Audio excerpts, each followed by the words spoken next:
So, luyang dilaw o yung turmeric na tinatawag. Pwede natin itong gawing turmeric tea.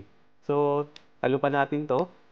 May pag-aaral na ang luyang dilaw, kapag iniinom to sa country ng India, nababawasan yung kanilang mga Alzheimer disease. So, pagkatapos natin siya matalupan, yayad na rin na natin siya. So, wala tayo isang tasa.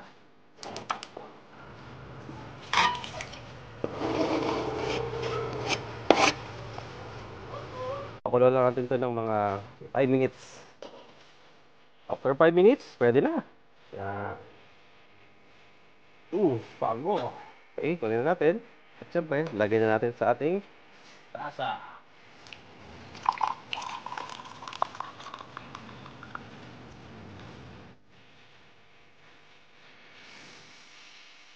Kung i-research mo to, marami ka pa rin matutuklasan na pwede talaga itong anti-inflammatory. Ibig sabihin, mga namamagang part ng katawan natin, kaya din itong ayusin ang ating blood pressure at ang ating blood sugar. Ako kasi, kung uminom ako nito, nilalagyan ko din siya ng honey.